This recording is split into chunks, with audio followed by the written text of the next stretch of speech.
ਭਾਰਤ ਦੇ ਵਿੱਚ ਹੱਕੀ ਮੰਗਾਂ ਦੇ ਲਈ ਸੰਘਰਸ਼ ਕਰਨਾ ਹੁਣ ਗੁਨਾਹ ਬਣ ਚੁੱਕਿਆ ਹੈ। ਇਹਨਾਂ ਹੱਕੀ ਮੰਗਾਂ ਮੰਨਣ ਦੇ ਲਈ ਤੁਹਾਨੂੰ ਬਹੁਤ ਵੱਡੀ ਕੀਮਤ ਵੀ ਤਾਰਨੀ ਪੈ ਸਕਦੀ ਹੈ। ਇੱਥੋਂ ਤੱਕ ਕਿ ਤੁਹਾਨੂੰ ਪੁਲਿਸ ਦੀਆਂ ਲਾਠੀਆਂ ਖਾਣੀਆਂ ਪੈ ਸਕਦੀਆਂ ਨੇ, ਤੁਹਾਨੂੰ ਡਾਂਗਾਂ ਦਾ ਸਾਹਮਣਾ ਕਰਨਾ ਪੈ ਸਕਦਾ ਹੈ, ਪਾਣੀ ਦੀਆਂ ਬੁਛਾੜਾਂ ਤੋਂ ਲੈ ਕੇ ਤੁਹਾਨੂੰ ਅਥਰੂ ਗੈਸ ਦੇ ਗੋਲੇ ਵੀ ਝੱਲਣੇ ਪੈ ਸਕਦੇ ਨੇ। ਦਿੱਲੀ ਦੇ ਵਿੱਚ ਜੋ ਕੁਝ ਵਾਪਰਿਆ ਕਿਸੇ ਤੋਂ ਲੁਕਿਆ ਨਹੀਂ ਹੈ, ਪਰ ਨਾ ਸਿਰਫ ਪੁਲਿਸ ਦੀ ਤੁਸੀਂ ਦੇਖੋ ਤਾਨਾਸ਼ਾਹੀ ਰਵੱਈਆ ਸਰਕਾਰਾਂ ਦਾ ਤੇ ਪੁਲਿਸ ਦੀ ਨਾਦਰਸ਼ਾਹੀ ਦਾ ਸਿਖਰ ਕਿ ਇਸ ਮਾਮਲੇ ਦੇ ਵਿੱਚ ਪੁਲਿਸ ਨੇ ਜਰਨਲਿਸਟ ਜਿਹੜੇ ਕਵਰ ਕਰ ਰਹੇ ਸੀ ਇਸ ਧਰਨੇ ਨੂੰ ਉਹ ਵੀ ਨਹੀਂ ਬਖਸ਼ੇ। ਪੰਜਾਬੀ ਡੀਐਸਏ ਦੇ ਪੱਤਰਕਾਰ ਮਨਦੀਪ ਪੂਨੀਆ ਜਿਨ੍ਹਾਂ ਨੇ ਕਿਸਾਨੀ ਅੰਦੋਲਨ ਵੇਲੇ ਵੀ ਮੋਹਰੀ ਭੂਮਿਕਾ ਜਿਹੜੀ ਉਹ ਅਦਾ ਕੀਤੀ ਸੀ, ਕਿਸਾਨੀ ਅੰਦੋਲਨ ਵੇਲੇ ਵੀ ਉਹਨਾਂ ਨੂੰ ਪੁਲਿਸ ਨੇ ਡਿਟੇਨ ਕੀਤਾ ਸੀ। ਉਹਨਾਂ ਦਾ ਕਸੂਰ ਸਿਰਫ ਇੰਨਾ ਕਿ ਜਿਹੜੇ ਲੋਕ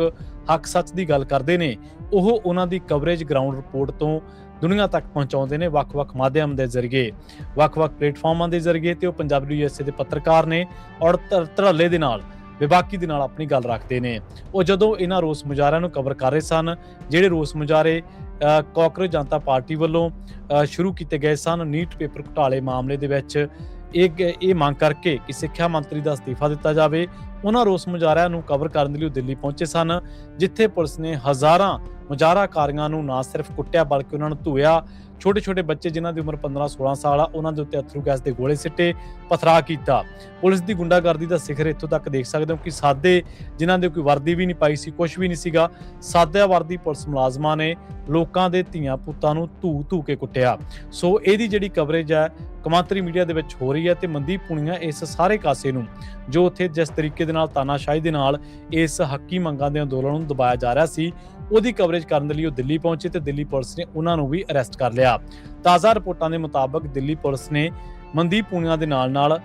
ਦਰਜਨਾਂ ਉਹਨਾਂ ਪੱਤਰਕਾਰਾਂ, ਉਹਨਾਂ ਇਨਫਲੂਐਂਸਰਾਂ ਨੂੰ ਇਸ ਵੇਲੇ ਡਿਟੇਨ ਕੀਤਾ ਹੋਇਆ ਜਿਹੜੇ ਕਿ ਆਪਣੇ ਮਾਧਿਅਮ ਦੇ ਜ਼ਰੀਏ, ਆਪਣੀ ਆਵਾਜ਼ ਦੇ ਜ਼ਰੀਏ ਲੋਕਾਂ ਤੱਕ ਦਿੱਲੀ ਪੁਲਿਸ ਦੀ ਇਹ ਗੁੰਡਾਗਰਦੀ ਹੈ ਜਿਹੜੀ ਉਹਨੂੰ ਪਹੁੰਚਾਉਣਾ ਚਾਹੁੰਦੇ ਸਨ। ਇੱਥੇ ਇਹ ਵੀ ਦੱਸ ਦਈਏ ਕਿ ਬਹੁਤ ਸਾਰੇ ਪੱਤਰਕਾਰਾਂ ਨੂੰ ਧਮਕੀਆਂ ਦਿੱਤੀਆਂ ਗਈਆਂ ਨੇ, ਉਹਨਾਂ ਨੂੰ ਕਿਹਾ ਗਿਆ ਕਿ ਤੁਹਾਨੂੰ ਬਾਅਦ ਦੇ ਵਿੱਚ ਸਿੱਝਿਆ ਜਾਊਗਾ। ਇਹ ਚੁਣੀ ਹੋਈ ਸਰਕਾਰ ਦੀ ਇੱਕ ਨਿਰੀ ਪੂਰੀ ਜਿਹੜੀ ਆ ਗੁੰਡਾਗਰਦੀ ਆ। ਤੇ ਇਸ ਵੇਲੇ ਦੀ ਜਿਹੜੀ ਵੱਡੀ ਖਬਰ ਆ ਉਹ ਇਹ ਆ ਰਹੀ ਹੈ ਕਿ ਜੰਤਰ ਮੰਤਰ ਤੇ ਜਿਹੜਾ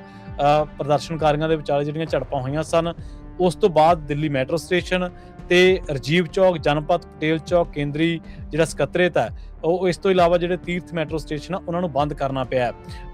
ਵਿਰੋਧ ਮਾਰਚ ਦੇ ਮੱਦੇਨਜ਼ਰ ਜਿਹੜਾ ਇਹ ਕਦਮ ਜਿਹੜੇ ਨੇ ਚੁੱਕੇ ਨੇ। ਇਸ ਟਾਈਮ ਖਬਰ ਇਹ ਆ ਰਹੀ ਹੈ ਕਿ 5 ਜਿਹੜੇ ਰੇਲਵੇ ਸਟੇਸ਼ਨ ਨੇ ਉੱਥੇ ਮੈਟਰੋ ਸਟੇਸ਼ਨ ਉਹਨਾਂ ਨੂੰ ਬੰਦ ਕਰਨਾ ਪਿਆ ਤੇ ਪੁਲਿਸ ਦੀ ਇਸ ਲਾਠੀ ਚਾਰਜ ਦੇ ਦੌਰਾਨ ਬਹੁਤ ਵੱਡੀ ਗਿਣਤੀ ਦੇ ਵਿੱਚ ਬਹੁਤ ਸਾਰੇ ਜਿਹੜੇ ਸਟੂਡੈਂਟਸ ਨੇ, ਬਹੁਤ ਸਾਰੇ ਜਿਹੜੇ ਵਿਦਿਆਰਥੀ ਨੇ ਉਹ ਫੱਟੜ ਹੋਏ ਨੇ, ਜ਼ਖਮੀ ਹੋਏ ਨੇ। ਪੁਲਿਸ ਦਾ ਇਹਨਾਂ ਵਿਦਿਆਰਥੀਆਂ ਦੇ ਨਾਲ ਇਸ ਤਰੀਕੇ ਦੇ ਨਾਲ ਪੇਸ਼ ਆਉਣਾ, ਉਹਨਾਂ ਨੂੰ ਗੁੰਡਾਗਰ ਤਰੀਕੇ ਦੇ ਨਾਲ ਉਹਨਾਂ ਦਾ ਅੰਦੋਲਨ ਦਬਾਉਣਾ ਇਸ ਗੱਲ ਵੱਲ ਇਸ਼ਾਰਾ ਕਰਦਾ ਹੈ ਕਿ ਮੋਦੀ ਸਰਕਾਰ ਕਿਸਾਨਾਂ, ਬੇਰੁਜ਼ਗਾਰਾਂ ਨੂੰ ਕੁੱਟਣ ਤੋਂ ਬਾਅਦ ਹੁਣ ਵਿਦਿਆਰਥੀਆਂ ਦੇ ਦੁਆਲੇ ਹੋ ਚੁੱਕੀ ਹੈ। ਉਹੀ ਸਰਕਾਰ ਆ ਜਿਸ ਦੇ ਉੱਤੇ ਲਗਾਤਾਰ ਦੋਸ਼ ਲੱਗਦੇ ਨੇ ਕਿ ਜੇਕਰ ਵਿਰੋਧੀ ਪਾਰਟੀ ਦੇ ਬੰਦੇ ਦੇ ਮਗਰ ਕੋਈ 4 ਬੰਦੇ ਆ ਜਾਣ ਤਾਂ ਇਹ ਸਰਕਾਰ ਉਹਦੇ ਘਰੇ CBI, ED ਦੀਆਂ ਰੇਡਾਂ ਪਵਾ ਦਿੰਦੀ ਹੈ। ਜੇਕਰ ਆਪਾਂ ਗੱਲ ਹੱਕ ਸੱਚ ਦੀ ਕਰੀਏ ਤਾਂ ਮੋਦੀ ਸਰਕਾਰ ਦੇ ਹੱਕ ਸੱਚ ਦੇ ਵਿੱਚ ਜਿਹੜੀ ਪੋਜੀਸ਼ਨ ਹੈ ਉਹ ਇੱਥੋਂ ਤੱਕ ਹੈ ਕਿ ਇੱਥੇ ਸਤਲੁਜ ਫਿਲਮ ਜਿਹੜੀ ਕਿ ਮਨੁੱਖੀ ਅਧਿਕਾਰਾਂ ਬਾਰੇ ਲੜ ਰਹੇ ਕਾਰਕੁਨ, ਲੜ ਚੁੱਕੇ ਕਾਰਕੁਨ ਜਿਹੜੇ ਨੇ ਜਸਵੰਤ ਸਿੰਘ ਖਾਲੜਾ ਜੀ ਤੇ ਬਣੀ ਆ, ਉਸ ਫਿਲਮ ਨੂੰ ਕੁਝ ਹੀ ਘੰਟਿਆਂ ਦੇ ਬਾਅਦ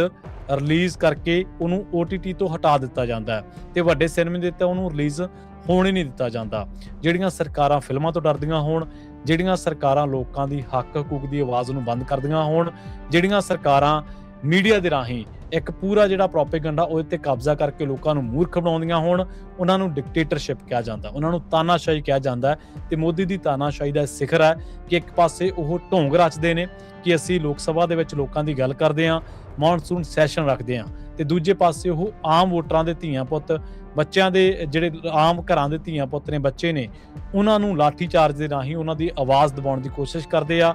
ਪੁਲਿਸ ਬੈਰੀਕੇਡਿੰਗ ਕਰਕੇ, ਤਕੜੀ ਬੈਰੀਕੇਡਿੰਗ ਕਰਕੇ ਨਾ ਸਿਰਫ ਪਾਣੀ ਦੀਆਂ ਬੁਛਾੜਾਂ ਮਾਰਦੀ ਆ, ਅਥਰੂ ਗੈਸ ਦੇ ਗੋਲੇ ਸਿੱਟਦੀ ਆ, ਬਲਕਿ ਪੁਲਿਸ ਨੌਜਵਾਨਾਂ ਉੱਤੇ ਪਥਰਾਅ ਵੀ ਕਰਦੀ ਆ। ਤੇ ਇਸ ਤੋਂ ਅਗਲਾ ਜਿਹੜਾ ਸਿਖਰ ਹੈ ਗੁੰਡਾਗਰਦੀ ਦਾ ਉਹ ਇਹ ਕਿ ਜਿਹੜੇ ਇਸ ਸਾਰੇ ਕਾਸੇ ਨੂੰ ਲੋਕਾਂ ਤੱਕ ਪਹੁੰਚਾਉਣਾ ਚਾਹੁੰਦੇ ਨੇ ਪੱਤਰਕਾਰ, ਉਹਨਾਂ ਦੀ ਜਿਹੜੀ ਆਵਾਜ਼ ਬੰਦ ਕੀਤੀ ਜਾ ਰਹੀ ਆ। ਤੁਸੀਂ ਇਸ ਗੱਲ ਤੋਂ ਅੰਦਾਜ਼ਾ ਲਾ ਸਕਦੇ ਹੋ ਕਿ ਜਿਹੜੇ ਪੱਤਰਕਾਰ ਭਾਰਤ ਦੇ ਵਿਰੁੱਧ ਕੋਈ ਨਵਾਂ ਰਾਜ ਦੀ ਮੰਗ ਨਹੀਂ ਕਰਦੇ, ਕੋਈ ਵਿਸ਼ੇਸ਼ ਰਾਜ ਦੀ ਮੰਗ ਨਹੀਂ ਕਰਦੇ, ਜਿਹੜੇ ਸਿਰਫ ਉਸ ਸੰਵਿਧਾਨ ਦੇ ਦਾਇਰੇ ਦੇ ਵਿੱਚ ਰਹਿ ਕੇ ਰਿਪੋਰਟਿੰਗ ਕਰ ਰਹੇ ਨੇ, ਜੇਕਰ ਉਹਨਾਂ ਦੀ ਹਾਲਤ ਇਹ ਆ, ਜੇਕਰ ਉਹਨਾਂ ਨੂੰ ਡਿਟੇਨ ਕੀਤਾ ਜਾਂਦਾ ਇੱਕ ਰਿਪੋਰਟ ਕਰਨ ਦੇ ਬਦਲੇ, ਕਵਰੇਜ ਕਰਨ ਦੇ ਬਦਲੇ, ਤਾਂ ਜਿਹੜੇ ਲੋਕ ਮਨੁੱਖੀ ਅਧਿਕਾਰਾਂ ਦੀ ਗੱਲ ਕਰਦੇ ਹੋਣਗੇ, ਜਿਹੜੇ ਲੋਕ ਸਰਕਾਰ ਨੂੰ ਐਕਸਪੋਜ਼ ਕਰਦੇ ਹੋਣਗੇ, ਜਿਹੜੇ ਲੋਕ ਸਰਕਾਰ ਨੂੰ ਮਾਈਨੋਰਿਟੀ ਦੇ ਮਾਮਲਿਆਂ ਦੇ ਉੱਤੇ, ਘੱਟ ਗਿਣਤੀਆਂ ਦੇ ਨਾਲ ਜਿਹੜੇ ਧੱਕੇ ਹੁੰਦੇ ਨੇ ਉਹਨਾਂ ਤੇ ਸਵਾਲ ਕਰਦੇ ਹੋਣਗੇ, ਫਰੀडम ਆਫ ਸਪੀਚ ਤੇ ਸਵਾਲ ਕਰਦੇ ਹੋਣਗੇ, ਰਾਈਟ ਆਫ ਐਕਸਪ੍ਰੈਸ਼ਨ ਤੇ ਸਵਾਲ ਕਰਦੇ ਹੋਣਗੇ, ਸਰਕਾਰ ਤੇ ਪੁਲਿਸ ਦਾ ਗੁੰਡਾ ਤੰਤਰ ਉਹਨਾਂ ਨਾਲ ਕਿਸ ਤਰੀਕੇ ਨਾਲ ਪੇਸ਼ ਆਉਂਦਾ ਹੋਊਗਾ। ਸੋ ਇਹ ਮੋਦੀ ਤੇ ਅਮਿਤ ਸ਼ਾਹ ਦੀ ਗੁੰਡਾਗਰਦੀ ਦੀ ਇੱਕ ਨਵੀਂ ਉਹਨਾਂ ਨੇ ਮਿਸਾਲ ਪੈਦਾ ਕੀਤੀ ਹੈ। ਕਾਕਰੋਚ ਜਨਤਾ ਪਾਰਟੀ ਇਸ ਟਾਈਮ ਲੀਡ ਕਰ ਰਹੀ ਆ। ਬਹੁਤ ਸਾਰੇ ਜਿਹੜੇ ਲੋਕ ਨੇ ਉੱਥੇ ਪਹੁੰਚ ਰਹੇ ਨੇ, ਵੱਖ-ਵੱਖ ਸਮਾਜਿਕ ਕਾਰਕੁਨ ਵੱਖ-ਵੱਖ ਥਾਵਾਂ ਤੋਂ, ਕੌਮਾਂਤਰੀ ਪੱਧਰ ਤੇ ਜਿਹੜੇ ਮਨੁੱਖੀ ਹੱਕਾਂ ਦੇ ਅਲੰਬਰਦਾਰ ਨੇ, ਕੌਮਾਂਤਰੀ ਪੱਧਰ ਤੇ ਜਿਹੜੇ ਰਾਈਟਸ ਦੀ ਗੱਲ ਕਰਦੀਆਂ ਜਥੇਬੰਦੀਆਂ ਨੇ, ਉਹ ਹੁਣ ਦਿੱਲੀ ਦੇ ਵਿੱਚ ਕਾਕਰੋਚ ਜਨਤਾ ਪਾਰਟੀ ਦੇ ਇਸ ਅੰਦੋਲਨ ਨੂੰ ਆਪਣਾ ਸਮਰਥਨ ਦੇ ਰਹੀਆਂ ਨੇ ਤੇ ਇੱਕ ਵਾਰ ਫਿਰ ਤੋਂ ਪੁਲਿਸ ਦੀ ਲਾਠੀਚਾਰਜ ਦੇ ਬਾਵਜੂਦ ਜੰਤਰ ਮੰਤਰ ਉੱਤੇ ਨੌਜਵਾਨ ਜਿਹੜੇ ਨੇ ਇਕੱਠੇ ਹੋਣੇ ਸ਼ੁਰੂ ਹੋ ਚੁੱਕੇ ਨੇ। ਹਲੇ ਤੱਕ ਜਿਹੜੇ ਡਿਟੇਨ ਕੀਤੇ ਗਏ ਪੱਤਰਕਾਰ ਆ ਉਹਨਾਂ ਨੂੰ ਰਿਹਾ ਨਹੀਂ ਕੀਤਾ ਜਾ ਸਕਿਆ।